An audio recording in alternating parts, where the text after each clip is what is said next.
Hello guys, അപ്പം നമുക്ക് വണ്ടിക്ക് കുറച്ച് പണിയുണ്ട്. ചിലപ്പോഴേ ഇപ്പം വർക്കിന് ഇറങ്ങുള്ളൂ. അപ്പം നമ്മളെ വണ്ടിന്റെ പണി കഴിഞ്ഞിട്ട് വർക്കിന് ഇറങ്ങുള്ളൂ. കുറച്ച് പെയിന്റ് അടി പരിപാടികളുണ്ട്. നമ്മളെ വണ്ടിമത്തെ എല്ലാ വീൽ കപ്പും കാര്യങ്ങളൊക്കെ ഊരെടുത്തിട്ടോ. കാരണം ഓരോ ദിവസം ഇടക്കിടക്ക് നോക്കുമ്പോൾ ഓരോരോ വീൽ കപ്പ് കാണാനില്ല. അപ്പോൾ ലാസ്റ്റ് നോക്കുമ്പോൾ ഒന്നുമ്പോൾ മാത്രമേ വീൽ കപ്പ് ഉണ്ടായിരുന്നുള്ളൂ. അപ്പം ഞാനത് ഊരിയാണ്ട് റൂമിൽ എടുത്തു വെച്ചിട്ടുണ്ട്. അതിൽ ഇനി കാര്യമൊന്നുമില്ല, എടുത്തു വെച്ചിട്ട് കാര്യമൊന്നുമില്ല. അപ്പോൾ എവിടേക്ക് ടാഗ് ഇടാത്ത നമ്മൾ ലാസ്റ്റ് ടയർ മാറ്റി കൊടുത്ത് അവർ ടാഗ് ഇട്ടിട്ടുണ്ടായിരുന്നില്ല. അപ്പോൾ അങ്ങനെ സാധനം ഊരി പോവാണ്. അങ്ങനെ നമ്മളെ എല്ലാ വീൽ കപ്പും കാര്യങ്ങളൊക്കെ ഊരി പോയി. ഇനി ഒന്ന് മാത്രമേ ഉള്ളൂ. അപ്പൊ നമ്മളെ ഫ്രണ്ടത്തെ ആ വീൽ കപ്പ് ഉണ്ടോ, അത് നമ്മളെ സ്റ്റെപ്പിനി ടയർ ആയിരുന്നു ആദ്യം. അപ്പൊ ഇതിമ്മൊക്കെ ഞാൻ പെയിന്റ് അടിച്ചിട്ടുണ്ട്, മറ്റേ സ്പ്രേ പെയിന്റ്. അപ്പൊ അതിമ്മ അടിച്ചിട്ടില്ല. അപ്പൊ ഏതായാലും ഒരു സ്പ്രേ പെയിന്റ് വാങ്ങിയിട്ടുണ്ട്. എല്ലാത്തിനും ഒന്ന് അടിക്കണം. ഞാനിപ്പോ ഇന്ന് രാവിലെ ഓടാനുള്ള പരിപാടിയിലായിരുന്നു. അതാണ് ഞാൻ വണ്ടിനെ മേലെ വെച്ചിട്ടുണ്ടായിരുന്നത്. ഇപ്പൊ വണ്ടിനെ ജസ്റ്റ് ഒന്ന് താഴത്തേക്ക് ഇറക്കണം. താഴത്ത് ഇറക്കിയിട്ട് അവിടുന്ന് പെയിന്റ് അടിക്കാം. കാരണം അപ്പുറത്തെ ടയറൊന്നും അടിക്കാൻ കഴിയില്ല, ചുമരിനോട് ചാരിയിട്ടല്ലേ. പിന്നെ ഇതിലൊരു സ്റ്റെപ്പിന് ടയർ ഉണ്ടാവും, അതും അടിക്കണം. ഇന്ന് ഒന്നിന് നമ്മൾ വെറുതെ വിടില്ല. അതിന്റെ ഉണ്ടോ, അത് പഴയത് അടിച്ചതിന്റെ കളർ കുറച്ച് പോയിട്ടുണ്ടോ. അപ്പൊ ഏതായാലും എല്ലാത്തിനെയാണ് അടിക്കാം. പിന്നെന്താന്നോ, വല്ലാതെ തിരിച്ചറിയൊന്നും ഇല്ല ചളിയായിട്ടേ. ഇതുണ്ടോ, ഇതിന്റെ സൈഡൊക്കെ ബ്ലാക്ക് പോലെ തന്നെ ആയിട്ടുണ്ട്, കളർ ചളിയായിട്ട്. ഏതായാലും എല്ലാത്തിനും ഒന്ന് കഴുകിയിട്ട് പെയിന്റ് അടിക്കട്ടെ. അപ്പൊ ഞാനേ വണ്ടി താഴത്തേക്ക് ഇറക്കി വെച്ചിട്ടുണ്ട്. ഇനി ജസ്റ്റ് ഒന്ന് കഴുകട്ടോ. റിമ്മ് മാത്രം കഴുകിയാൽ മതി. വണ്ടി അന്നേരം കഴുകിയതാണ്, പക്ഷെ എന്നാലും ഗ്ലാസ്സിൽ കുറച്ച് ചളികൾ കാണുന്നുണ്ട്. എന്തായാലും ഇറക്കിയതല്ലേ, ഒന്ന് ജസ്റ്റ് ഒന്ന് വെള്ളം തെളിക്കാം. ആദ്യം ടയർ ഒന്ന് കഴുകട്ടെ. ഇവിടെ ഈ സൈഡില് നല്ല മൂലക്കൊക്കെ കളർ പോയിട്ടുണ്ട്, വൈറ്റ് കളർ തന്നെ ആയിട്ടുണ്ട്. അത് പെട്ടെന്ന് പോയിട്ടുണ്ട്. പിന്നെ എന്തൊന്ന് ചളി പെട്ടെന്ന് കളഞ്ഞാലേ ശരിക്കും പിടിച്ചോളും പെയിന്റ്. അപ്പൊ നമ്മള് വണ്ടിയേക്കലും കാര്യങ്ങളും കഴിഞ്ഞിട്ടോ, നമുക്ക് അവിടെ ഫ്രണ്ടത്തെ റൈറ്റ് സൈഡത്തെ വീല് വൈറ്റ് കളറാണല്ലോ. അപ്പൊ എല്ലാം കഴുകി കുട്ടപ്പനാക്കിയിട്ടുണ്ട്. വൈറ്റ് ഉണ്ടോ, പക്ക വൈറ്റ് ആയിട്ടുണ്ട്. ഇത് കറുപ്പാണ്. അപ്പൊ നമുക്ക് ആദ്യം ഒരു ഡിസൈന് വേണ്ടിയിട്ട് ഒരു വീൽ കപ്പ് കയ്യിലുണ്ടല്ലോ, ഈ വീൽ കപ്പ് അതിമൊന്ന് വെച്ചിട്ട് ഒന്ന് അടിച്ചു നോക്കാം. ചിലപ്പോൾ ഇതിന് ഡിസൈനിൽ കിട്ടിയാലോ. ജസ്റ്റ് ഒന്ന് ട്രൈ ചെയ്ത് നോക്കാം, ഏതായാലും അടിക്കാല്ലേ. ഈ വീൽ കപ്പ് നല്ല വിടവ് ഉണ്ടായതുകൊണ്ട് ഇതിനെന്തായാലും ബ്ലാക്ക് ഉള്ളിൽ അടിക്കണം, അപ്പോഴേ രസമുള്ളൂ. അങ്ങനെ അടിച്ചതായിരുന്നില്ല, പക്ഷേ എല്ലാത്തിന്റെ വീൽ കപ്പ് പോയി. അപ്പൊ ഇനി ഏതായാലും ഒന്നല്ലേ, ഇത് ഇങ്ങനെ വലിയ രസം ഉണ്ടെന്നുണ്ടെങ്കിൽ ബാക്കിയുള്ളതിന്റെ ഒക്കെ നമുക്ക് ഒരു ഇമ്മ വല്ല ടിന്നർ എന്തെങ്കിലും ആക്കിയാൽ ചിലപ്പോൾ പെയിന്റ് പോവായിരിക്കും. അപ്പൊ ഇതിമൊന്ന് പെയിന്റ് അടിച്ചു നോക്കട്ടെ. പെയിന്റ് അടിക്കട്ടെടാ. ഇതിന്റെ സ്മെല്ലും അല്ലാണ്ട് ശ്വസിക്കാൻ പറ്റില്ല. അപ്പൊ ജസ്റ്റ് ഒന്ന് എന്തായി നോക്കിയാക്കട്ടെ. അടിച്ചിക്കണു. ഇതേ നമ്മളിങ്ങനെ ശരിക്കും അടിച്ചടിച്ചടിക്കണോണ്ട് ചിലപ്പോ ഇതിന്റെ ഡിസൈൻ ഒന്നും കിട്ടിയിട്ടുണ്ടാവില്ല. അപ്പൊ ഏതായാലും ഈ പരിപാടി നടക്കൂല. നോക്കട്ടെ. ഒരു വെറൈറ്റി. ഇതേ കുഴപ്പമൊന്നുമില്ല. ഇങ്ങനെ ഒന്ന് എനിക്ക് ഓട്ടി വെക്കണം എന്നുണ്ടായി പുറത്തിറങ്ങണമെന്ന്. പക്ഷെ എങ്കിലും എന്താന്നോ, ഇതിന്റെ കളയാനേ ടിന്നർ എന്തെങ്കിലും വേണം. കുറച്ചൊക്കെ പോയിട്ടുണ്ട്, കളർ പോയിട്ടുണ്ട്. ടിന്നറാക്കി ഒന്നുകൂടി പെട്ടെന്ന് പോരും. ഇതിന്റെ അടിയിൽ പെയിന്റ് നമുക്ക് കിട്ടും പോയിട്ട്. നമുക്ക് എന്ത് ചെയ്യാ, പിന്നീട് ചെയ്യപ്പോ എന്തായാലും സമയം കളയണ്ട. നമുക്ക് പൈസ ഒക്കെ നല്ല അത്യാവശ്യമാണ്. വേഗം അടിച്ചിട്ട് വേഗം ഓടാൻ പോവാ. ആദ്യം ഇതുമ്പോ തന്നെ തുടങ്ങാപ്പോ.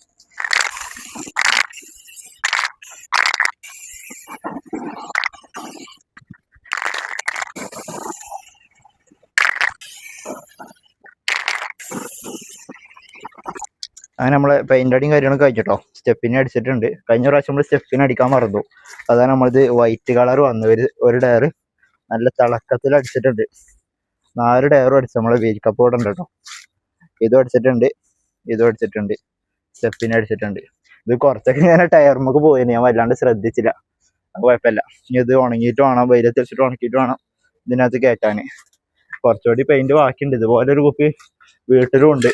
ഈ മോഡൽ വീൽ കപ്പ് ഇട്ട് കഴിഞ്ഞാല് ഇത് ഗ്യാപ്പ് വല്ലാണ്ടില്ലല്ലോ, ചെറിയ ചെറിയ ഇതാളല്ലേ. അപ്പൊ എയർ അടിക്കാനൊക്കെ ഭയങ്കര ബുദ്ധിമുട്ടാണ് പമ്പത്തെ ആൾക്കാർക്ക്. അപ്പൊ ഞാനും പാടെ ഇറങ്ങിയിട്ട് സഹായിക്കലാണ്. ഇനിയിപ്പോ ഇറങ്ങണ്ടല്ലോ, വണ്ടിയിൽ നിന്ന് ഇറങ്ങണ്ടല്ലോ, നേരെ പൈപ്പ് ഊരാ അടിക്കന്നെ. നമ്മളെ വണ്ടിക്ക് ഇവിടെ റെയിൻ ഗാർഡ് വരാണ്ട്, അത് ഇതുവരെ വെച്ചിട്ടില്ല. അത് വെക്കണം റെയിൻ ഗാർഡ്. പിന്നെ ഡോറുമ്പോ ഇവിടെ ഒരു സാധനം വെക്കുമല്ലോ, അത് വേണ്ടെന്നാണ് അജ്മൽ പറഞ്ഞത്. അത് നമുക്ക് റെയിൻ ഗാർഡ് വെച്ച് നോക്കാം. റെയിൻ ഗാർഡും വെക്കണം, പിന്നെ ഇവിടുത്തെ സ്പോയിലറും വെക്കണം. അപ്പൊ ഏതായാലും ഇത് ഉണങ്ങണ സമയം കൊണ്ട് തിരുമ്പിക്കുളിയും കാര്യങ്ങളൊക്കെ കഴിക്കട്ടെ. എന്തായാലും ഓടണം, ഉച്ചയ്ക്ക് ശേഷമെങ്കിലാണെങ്കിലും ഓടണം. ഹലോ ഗൈസ്, അപ്പൊ നമ്മളൊരു 4:50 വീട്ടിൽ നിന്ന് ഇറങ്ങിയിട്ടുണ്ട് കേട്ടോ. വർക്കിന് ഇറങ്ങല്ല, നമ്മള് നാട്ടിൽ നിന്ന് ഒരാൾ ഇവിടെ ഊബർ ഓടാൻ വേണ്ടിട്ട് വന്ന് ലാൻഡ് ചെയ്തിട്ടുണ്ട്. നമ്മളെ HMT-യിലാണ്. അപ്പൊ ഇവിടുന്ന് ഒരു 2-2.5 കിലോമീറ്റർ ഉള്ളൂ. അപ്പൊ ഓരിങ്ങനെ സംസാരിച്ചോണ്ടിരിക്കണം. അപ്പൊ അവിടെ ചെന്ന് നോക്കണം. പിന്നീട് ഞാൻ നമ്മളെ വഹാബ് മുസ്ലിയാരുടെ അടുത്തേക്ക് ഒന്ന് പോകണം എന്ന് എഴുതിയേനെ. ഏതായാലും ഇവിടെ വെറുതെ ഇരിക്കുകയാണ്. ഇനിയിപ്പോ ഇറങ്ങണില്ല, വർക്കിന് ഇറങ്ങണില്ല. 5 മണിയായില്ലേ. അപ്പൊ പിന്നെ അപ്പത്തിന് നമ്മളെ താജുദ്ദീൻ വിളിച്ചു. ഓനൊന്നും വർക്കിന് ഇറങ്ങിയില്ല. അവനിന്ന് പനിയും കാര്യങ്ങളൊക്കെ ആയിട്ട്, ഛർദിയൊക്കെ ആയിട്ട് റൂമിലവിടെ പോസ്റ്റാണ് പറഞ്ഞത്. അപ്പൊ അവന് വണ്ടി ഓട്ടാൻ വയ്യ. അപ്പൊ അവന് ചായ കുടിക്കാൻ പോകാൻ വേണ്ടിട്ട് വിളിച്ചിട്ടുണ്ടായിരുന്നു. അപ്പൊ നമ്മളെ വഹാബ് മുസ്ലിയാരത്തേക്ക് പോണത് ക്യാൻസൽ ചെയ്യേണ്ടി വരും. കാരണം താജ് നമ്മളെ കങ്ങരപ്പടി ഭാഗത്താണ് ഇപ്പൊ പുതിയ റൂം എടുത്തുക്കണം, 2 ദിവസമായിട്ടുള്ളൂ. പിന്നെ നമ്മളെ മറ്റേ ജയാനും കാണാൻ പോണം, പുതിയതായിട്ട് വന്നേ. നമ്മള് പെയിന്റ് അടിച്ചത് ഇപ്പൊ വന്ന് നോക്കിയപ്പോഴാണ്, ഉണങ്ങിയതിനു ശേഷം വന്ന് നോക്കിയപ്പോ ചെറിയ ഭാഗത്ത് പെയിന്റ് ആയിട്ടുണ്ടായിരുന്നില്ല. അപ്പൊ ഞാൻ ഒന്നും കൂടി ഇപ്പൊ സ്പ്രേ അടിച്ചിട്ടുണ്ട്. ഇതാണ്ടോ അപ്പൊ തിളക്കം കണ്ടോ? അപ്പൊ ഉണങ്ങിയിട്ടില്ല, ഇപ്പൊ അടിച്ചിട്ടുള്ളൂ. 4 ഡയറമി ഒന്നും കൂടി പുതിയതായിട്ട് ഒന്നുകൂടി അടിച്ചിട്ടുണ്ട്. നമ്മളെ CNG 2 ദിവസം മുമ്പ് രാത്രി നമ്മളെ HMTന്ന് അടിച്ചു വെച്ചാണിത്. 2 വട്ടം കഴിഞ്ഞിട്ടുണ്ട്, 9 കിലോമീറ്റർ ഓടിയുണ്ട്. പെട്രോൾ മിന്നി കളിക്കാട്ടോ. അപ്പൊ നമ്മളെ കോൾഡ് സ്റ്റാർട്ടിങ്ങും കാര്യങ്ങളൊക്കെ കഴിഞ്ഞിട്ടുണ്ട്. അത് നമ്മള് നേരെ ചെന്ന് നോക്കട്ടെ. ആദ്യം നമ്മളെ ജയാന്തങ്ങളെ അടുത്തേക്കും ചെന്ന് നോക്കാം, തങ്ങളാണ്. അപ്പൊ ആളെ കണ്ടിട്ട് വർത്താനം പറഞ്ഞിട്ട് നേരെ താജുദ്ദീന്റെ അടുത്തേക്ക് പോവാം. ചക്കായി അവിടെ ചായ ഫുഡൊന്നും കഴിച്ചിട്ടില്ല, വണ്ടി ഓട്ടാൻ വയ്യ, അപ്പൊ പുറത്തിറങ്ങാൻ വയ്യ. നമ്മളിപ്പോഴേ ഭയങ്കര മടി വന്നിട്ടുണ്ട്, നമുക്ക് വർക്കിന് ഇറങ്ങാനേ തോന്നുന്നില്ല.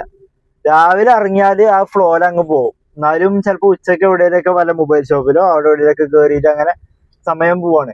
പണ്ടൊക്കെ ഞാൻ നല്ലോ ഓടിയിട്ടുണ്ടായിരുന്നു. പണ്ട് നല്ല പൈസ ഉണ്ടാക്കിയിരുന്നു. ആഴ്ചയില് നമ്മളെ ഊബറിൽ ഏണിങ്സ് 20,000, ആ റേഞ്ച് 25, ആ റേഞ്ചൊക്കെ ഓടിയിട്ടുണ്ടായിരുന്നു. ഇപ്പൊ ആകെ 6,000, 5,000, ചെറിയ 1,000. ചില ആഴ്ചകളാണത്. ഇപ്പോ 10ന്റെ മേലെ തന്നെ കയറണില്ല, വീക്കിലി ഓടണില്ല. നമ്മള് 4 മണി 5 മണി ആകുമ്പോ ഒന്നല്ലെങ്കിൽ നിർത്തും രാവിലെ ഇറങ്ങിക്കണമെങ്കിൽ. അങ്ങനെയൊക്കെയാണ് ഇപ്പൊ കാര്യങ്ങള്. ഞാൻ മടിയും കാര്യങ്ങളൊക്കെ ഒന്ന് മാറ്റണം. കാരണം നമുക്ക് കുറെ പണികളുണ്ട്. വണ്ടിന്റെ സർവീസ് ചെയ്തിട്ട് കുറെ ആയി. കിലോമീറ്റർ വെച്ച് നോക്കുമ്പോ ആയിട്ടില്ല, പക്ഷെങ്കിൽ കുറെ സമയം ആയിക്കണു. അപ്പൊ നമുക്ക് വണ്ടി മറ്റേ സർവീസിന് അയറ്റണം. പിന്നെ നമ്മളെ ടയറിന് ഒരു പ്രശ്നമുണ്ട്. അത് കഴിഞ്ഞിട്ട് പിന്നെ നമ്മളെ വണ്ടി ബ്രേക്ക് ഓട്ടുമ്പോ ഒരു സൗണ്ട് ഉണ്ടായിരുന്നല്ലോ, ആ സൗണ്ട് കാണിക്കണം. അങ്ങനെ കുറെ പരിപാടികളുണ്ട്. പിന്നെ വേറെ സംഭവം കൂടി ഉണ്ട്. നാളെ നമ്മളെ വണ്ടിന്റെ അടവ്. നാളെ അല്ല, 24-ാം തീയതി ആയിരുന്നു. അതിപ്പോ മാറ്റിയിട്ട് 30-ാം തീയതിക്കൊക്കെ ആക്കിയിട്ടുണ്ട്.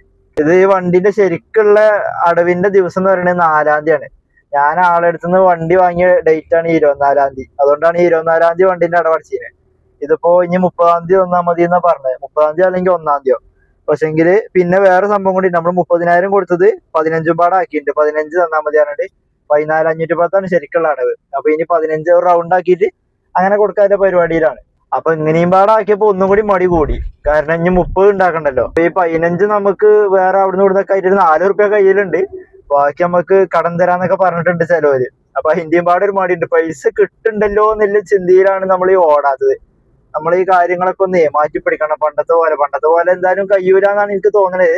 അങ്ങനെ എന്തായാലും ഓടല് നടക്കൂല. നമ്മളിപ്പോ ഒന്നും നാളെ മുതൽ ഓടണം, നാളെ മുതൽ രാവിലെ ഇറങ്ങണം എന്നൊക്കെ പറച്ചില് മാത്രമേ ഉള്ളൂ, ഇറങ്ങണില്ല. അപ്പൊ അത് പരമാവധി മാറ്റാൻ പറ്റുമോ എന്ന് നോക്കണം. കാരണം ഇങ്ങനെ പോയിട്ട് കാര്യമില്ല. നമ്മളെ കയ്യിൽ 1 ഉറുപ്പ്യ സേവിങ് ഇല്ല. ഇപ്പൊ ഈ വണ്ടിന്റെ അടവ് 15 നമ്മളെ കയ്യിൽ എത്ര 4 ഉറുപ്പ്യ എന്തോ ഉള്ളൂ. ഇപ്പൊ ഈ പോക്കിൽ ഇപ്പൊ CNG ഇതിൽ ഉണ്ടായതുകൊണ്ട് നമുക്ക് CNGന്റെ ഒരു പ്രശ്നമില്ല. ഫുഡ്, ചായ, കാര്യങ്ങൾ പറഞ്ഞിട്ട് അങ്ങനെ പോവുള്ളൂ. അപ്പൊ ആ 4,000 നിന്ന് നീങ്ങിപ്പോവും. ബാക്കി നമുക്ക് കടം തരാറിനൊക്കെ. പിന്നെ ഞാൻ വീട്ടണം. അപ്പൊ എന്തായാലും നാളെ മുതൽ ഇറങ്ങണം എന്നുള്ള ഒരു ചിന്തയിലാണ്. ഈ ചിന്ത തന്നെ ഉള്ളത് എന്നും.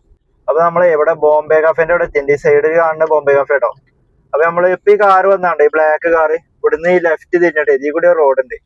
ഈ റോട്ടിന് ഒരു 400 മീറ്റർ പോയിട്ട് അവിടെ ആയിരുന്നു ഞാൻ ആദ്യം ഊബർ റെന്റിന് ഓടിയത്. അവിടെ ഫുൾ അൾട്ടണ്ണൂർ ആയിരുന്നു കേട്ടോ. ഒരു ഓടിട്ട വീടായിരുന്നു.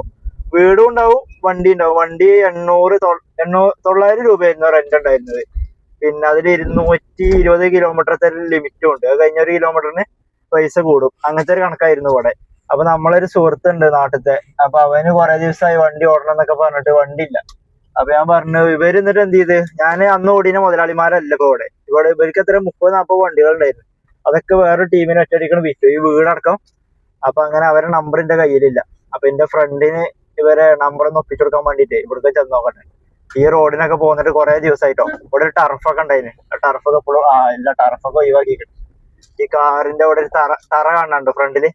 അതായിരുന്നു ടർഫിന്റെ തറ ഉണ്ടായിരുന്നത്. അതിപ്പോ പൊളിച്ചു മാറ്റിയിട്ടുണ്ട്. അതെന്താ കുറച്ച് ഉൾഭാഗത്തായോണ്ട് ഇവിടെ വല്ല കച്ചവടം നടക്കുന്നുണ്ടായിരിക്കും. ഈ പോണതാണോ എന്ന് എനിക്ക് അറിയില്ല കേട്ടോ. ഇവിടെ കുറച്ച് വയസ്സായ ആൾക്കാരടുത്തായിരുന്നു ഇവിടെ ഉണ്ടായിരുന്ന വീട്. നമ്മളെ ഊബറിനോടത്തിനെ അവിടെ മുമ്പിൽ വേറെ തറയും പാടെ കാണുന്നുണ്ട്. ആ തറന്റെ അവിടുന്ന് ലെഫ്റ്റ് തിരിഞ്ഞിട്ടുണ്ട് ഈ സ്ഥലം. വീട് ഇവിടെ തന്നെ ഉണ്ട്, ഓടിട്ട വീട് ഇവിടെ തന്നെ ഉണ്ട്. വണ്ടിയാളുണ്ടോ കേട്ടോ, വണ്ടിയാളും ഉണ്ട്. വാഗനർ ഷിഫ്റ്റ് ഒക്കെ ആയിക്കണല്ലോ ഇപ്പൊ ഇവിടെ. ഇപ്പൊ നമ്മള് സ്പോട്ടിൽ എത്തിയിട്ടുണ്ട്. എനിക്ക് തോന്നുന്നത് അന്ന് അവര് വേറെ ടീമിന് കൊടുത്തു തന്നില്ലേ, അതിനുശേഷം വീണ്ടും ഇവിടെ ഇവര് മാറിപ്പോയിട്ടുണ്ടല്ലോ. പിന്നെ ഇപ്പൊ ഇവിടെ 2 വണ്ടികൾ കാണുന്നുള്ളൂ. ഇതായിരുന്നു ഞങ്ങൾ നിന്ന വീട്. ഇത് 2 ബാത്റൂം, ഇതിലൊക്കെ ആയിരുന്നു നമ്മളന്ന് കുളിച്ചതും കാര്യങ്ങളൊക്കെ. പക്ഷെങ്കിൽ ഇപ്പൊ ഇവിടെ കണ്ടിട്ട് ഒരു ആൾ താമസം ഉള്ള പോലെ തോന്നണില്ല.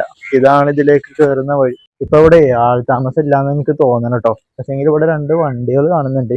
അല്ല, KL10 മലപ്പുറമാണ്. പിന്നെ അതുമല്ല നമ്മൾ അതേ വീൽ കപ്പ്, നമ്മൾ വണ്ടി കൊണ്ടതിന് വീൽ കപ്പ്. പിന്നെ ഈ വണ്ടി ഉണ്ടല്ലോ, നമ്മള് സ്തുതിയൊരു റൂമിലായപ്പോ നമ്മളെ സിർജാസ് ഓടിന വണ്ടിയാണിത്. KL10 BF 2287. അതിന് തോന്നുന്നുണ്ട് കേട്ടോ അത് KL10 ആയിരുന്നു. ബ്ലൂ കളർ ഡിസയർ ഇവിടെ കുറച്ചുള്ളൂ, 2-3 ഉള്ളൂ. ചിലപ്പോ അതായിരിക്കും, പക്ഷെ ഇവിടെ ആരും കാണാനില്ല. ചിലപ്പോ ഇതിനകത്ത് ഉണ്ടാവും. ഈ ഒഴിഞ്ഞടക്കുന്ന സ്ഥലത്തായിരുന്നു കേട്ടോ ഇതുണ്ടായിരുന്ന, ടർഫ് ഉണ്ടായിരുന്നു. ആ കാറൊക്കെ നിർത്തിയാണ്ടോ, പക്ഷെ ഇപ്പൊ ടർഫ് അവരെന്തോ കളഞ്ഞിട്ടുണ്ട്. മൊത്തത്തിൽ ഇവിടുന്ന് മാറി. ഇവിടെ ആൾക്കാരെ കാണാനില്ല. പക്ഷെങ്കിൽ ഇവിടെ വണ്ടികളുണ്ട്, 2 വണ്ടി. അത് രണ്ടും KL10 ആണ്. അതിലെ ബ്ലൂ കളർ എന്റെ അയൽവാസി ഓടിയുന്ന വണ്ടിയാണത്. അതിന് തോന്നുന്നുണ്ടാവും, ചോദിച്ചോട്ടെ. KL10 BF 2287. എന്തായാലും നമുക്ക് ഇവിടുന്ന് പോവാ. ഇവിടെ ആൾക്കാരെ കാണാനില്ല, 2 വണ്ടി മാത്രമേ ഉള്ളൂ. അപ്പൊ സലാമിന്റെ ചാൻസ് പോയി. നമുക്ക് ആകെ ഒരു പ്രതീക്ഷ ഇവിടെ ആയിരുന്നു. കാരണം ഇവിടെ 800 രൂപയുള്ള റെന്റ് വണ്ടിക്ക് ഉണ്ടായിരുന്നു. ആൾട്ടോ 800 ആണ്. പക്ഷെങ്കിൽ വലിയ കുഴപ്പമില്ല. മാസത്തിൽ 2 ദിവസം ലീവും ഉണ്ട്. വീടും ഇവിടെ തന്നെ ഉണ്ട്. പിന്നെ കിലോമീറ്റർ 250 കിലോമീറ്റർ ആക്കിയിരുന്നു പുതിയ ടീമുകൾ എടുത്തപ്പോ. പക്ഷെ ഇപ്പൊ അവരും പോയിട്ടുണ്ട്. അപ്പൊ അത് കഴിഞ്ഞു, വണ്ടി നോക്കേണ്ട പരിപാടികൾ കഴിഞ്ഞു. അപ്പൊ അത് ഇനി ചാൻസ് ഇല്ല. ഇനി OLX തന്നെ നോക്കാൻ പറയേണ്ടി വരും. ഇനി അപ്പൊ നമുക്ക് ഇവിടുന്ന് HMT പോവാം. അവിടെ നമ്മളെ ജയാന്തങ്ങൾ ഉണ്ട്. അവിടെ അവന്റെ പരിപാടിയും കാര്യങ്ങളൊക്കെ കഴിഞ്ഞു കൂടെ പറഞ്ഞു. അപ്പൊ അവനൊന്ന് ജസ്റ്റ് ഒന്ന് കാണാം. അത് കഴിഞ്ഞിട്ട് വഹാബിന്റെ അടുത്തേക്ക് ഇനി ചിലപ്പോഴേ പോയാലേ നടക്കുള്ളൂ. കാരണം അവിടെ പോയിട്ട് പിന്നെ താജുവിന്റെ അടുത്തേക്ക് പോയാലും നടക്കൂല. അവനെന്തായാലും ഫുഡൊന്നും കഴിച്ചിട്ടില്ല. കുറെ മുമ്പ് എന്തോ കഞ്ഞി എന്തോ കുടിച്ചാണ്. അപ്പൊ പിന്നെ അവന്റെ അടുത്തേക്ക് പോവാം. അപ്പൊ ഇതാട്ടോ നമ്മളെ ജയാന്തങ്ങൾ വന്നിട്ടുണ്ട്. അല്ലാ, തങ്ങളെ ഊബറോടെ വന്നിക്ക. വണ്ടി റെഡി ആയോ? ഓക്കെ. നമ്മള് താജുവിന്റെ വീടിന്റെ അടുക്ക് വന്നിട്ടുണ്ട് കേട്ടോ. ഈ ഒരു ബിൽഡിങ്ങിലാണ് അവൻ താമസിക്കുന്നത്. പുതിയതായിട്ട് മാറിയതാണ്. അപ്പൊ അവന്റെ വണ്ടി അവിടെ ഉണ്ട്. നമ്മളെ വണ്ടി അവിടെ പാർക്ക് ചെയ്തിട്ടുണ്ട്. അപ്പൊ ഇനി ഉള്ളിലേക്ക് വരട്ടെ, മുതലെടുക്കട്ടെ. ഈ ഗ്യാപ്പ് മുതലെടുക്കണം പോയി. അപ്പൊ നമ്മളെ പരിപാടിയും കാര്യങ്ങളും കഴിഞ്ഞിട്ടോ. സമയം 11:45 ആയിട്ടുണ്ട്. നമ്മള് 2 ബർഗറും വാങ്ങിട്ടേ നേരെ റൂമിലേക്ക് പോകുന്നുണ്ട്. താജുവിന് നമ്മുടെ പനി ഒന്നുകൂടി കൂടിയപ്പോ അവന് വയ്യാന്ന് പറഞ്ഞു. അവന് ആദ്യം രാവിലെ ഒന്ന് സൺറൈസ് ഹോസ്പിറ്റലിൽ പോയതാണ്. അവിടെ ഒരു 500 റുപ്യക്ക് ബില്ല് ആയതാണ്. അപ്പൊ അവിടുന്ന് മരുന്നൊന്നും കിട്ടിയിട്ടില്ല. അപ്പൊ ഞങ്ങള് വീണ്ടും അവന് വയ്യാന്ന് പറഞ്ഞപ്പോ അവന് നമ്മള് പൂക്കാട്ടുപടി ആ ഭാഗത്ത് പോയപ്പോ അവിടെ പുതിയൊരു 3 മാസമായിട്ടുള്ളൂ തുടങ്ങിയിട്ട്. അവിടെ എന്തൊരു ചെറിയ ക്ലിനിക്ക് തുടങ്ങിയിട്ടുണ്ട്. അപ്പൊ അവിടെ പോയി ഗ്ലൂക്കോസും കാര്യങ്ങളൊക്കെ കയറ്റി മരുന്നൊക്കെ വാങ്ങി പോന്ന്. അപ്പൊ നമ്മളവിടെ ഹോസ്പിറ്റലിൽ ഇങ്ങനെ നിൽക്കുമ്പോ ഗ്ലൂക്കോസ് കയറ്റുന്ന സമയത്ത് ഞാൻ അവന്റെ ബെഡിൽ ഇങ്ങനെ ഇരിക്കായിരുന്നു. അപ്പൊ അവിടെ ഗ്ലൂക്കോസ് കയറ്റുന്ന ആ നഴ്സ് ഉണ്ടല്ലോ, ആ നഴ്സ് ഞങ്ങളോട് ഇങ്ങനെ സംസാരിക്കാൻ വന്ന്. അത്യാവശ്യം പ്രായമുള്ള ഒരാളായിരുന്നു. അപ്പൊ സംസാരിച്ച് എന്താ പരിപാടി എന്നൊക്കെ ചോദിച്ചു. അപ്പൊ ഊബറാണ് പറഞ്ഞപ്പോ അപ്പൊ ഞങ്ങളോട് പറഞ്ഞു, അപ്പൊ നിങ്ങൾക്ക് എന്നാ വല്ല യൂട്യൂബിൽ വല്ല വ്ളോഗ് കിട്ടൂടായിരുന്നു. ഞാൻ കരുതി നമ്മള് വ്ളോഗ് എന്തെങ്കിലും കണ്ടിട്ട് പറയണ കരുതി. അപ്പൊ ഞങ്ങള് പറഞ്ഞു ഞങ്ങക്ക് ഇങ്ങനെ ഉണ്ട്, വീഡിയോ ഒക്കെ ഉണ്ട് പറഞ്ഞു ലാസ്റ്റ്. അപ്പൊ എന്ത് സംഭവം ചോദിച്ചാല്, ആളൊരു ഫ്രണ്ട് ഉണ്ട്, അത് നൈസ് തന്നെയാണ്. ആള് പുതിയൊരു യൂട്യൂബ് ചാനൽ തുടങ്ങിക്കണം. അപ്പൊ അങ്ങോട്ടും ഇങ്ങോട്ടും സബ്സ്ക്രൈബ് ചെയ്യിക്കുന്ന പരിപാടിയാണ്. സബ്സ്ക്രൈബ് സ്റ്റാർട്ട് ചെയ്യുമ്പോ അങ്ങനെ കുറെ ആൾക്കാരെ അതിനെ ചെയ്യിപ്പിക്കലുണ്ട്. പക്ഷെ ഞാൻ ആദ്യമായിട്ടാട്ടോ കാരണം ഒരു ഫ്രണ്ടിന് വേണ്ടിയിട്ട് വേറൊരാളോട് ഇങ്ങനെ സംസാരിച്ചിട്ട് സബ്സ്ക്രൈബ് ആക്കണേ. അപ്പൊ ഞങ്ങളെ രണ്ടാളെയും ആ നൈസ് ഫോണിൽ സെർച്ച് ചെയ്തിട്ട് സബ്സ്ക്രൈബ് ചെയ്തു. അപ്പൊ ഞങ്ങളോട് പറഞ്ഞ് മറ്റേ ഒഴിഞ്ഞിരിക്കുമ്പോ ഞങ്ങള് വീഡിയോ ഒക്കെ കാണാട്ടോ, സപ്പോർട്ട് ചെയ്യാട്ടോ എന്നൊക്കെ പറഞ്ഞു. പിന്നെ എന്റെ ഒരു ഫ്രണ്ടിന് ഒരു ചാനൽ ഉണ്ടാകുമ്പോൾ അവിടെ ഒന്ന് സപ്പോർട്ട് ചെയ്യുന്ന പറഞ്ഞിട്ട് അതിന്റെ ചാനൽ പറഞ്ഞത് എന്തോ ഒരു ലീലാസ് ഫുഡ് ട്രാവൽ വ്ളോഗ് പറഞ്ഞിട്ട്, അത് വേറെ നൈസിന്റെ. അപ്പൊ ഞങ്ങൾ അങ്ങനെ സബ്സ്ക്രൈബ് ചെയ്ത് കൊടുത്തു. അങ്ങനെ ലാസ്റ്റ് നമ്മളിപ്പോ 11:45 അതിന്റെ 11:49 അവന്റെ കഴിഞ്ഞിട്ട് ഇപ്പൊ അവനെ ഡ്രോപ്പ് ചെയ്തിട്ട് ഒരു 15 അരമണിക്കൂറോളായി. ഞാൻ ഇപ്പോ 2 ബർഗറും അതിന്റെ നേരെ റൂമിലേക്ക് പോകുന്നുണ്ട്. ഇവിടെ വണ്ടി പാർക്ക് ചെയ്തിട്ടോ. അപ്പൊ ഏതായാലും ഇനി നാളെ മുതൽ ഓടുന്ന വീഡിയോ ആയിട്ട് കാണാം. കുറെ ദിവസമായി, ഇപ്പൊ 2-3 ദിവസമൊക്കെ ആയി ഓടിയിട്ട്, നല്ല രീതിക്ക് ഓടിയിട്ട് കുറെ ദിവസമായി. നാളെ മുതൽ ഓടണം എന്നാണ് വിചാരിക്കുന്നത്. റെഡി ആയാൽ മതിയായിരുന്നു. അപ്പൊ എല്ലാവർക്കും ഓക്കെ, ഗുഡ് നൈറ്റ്.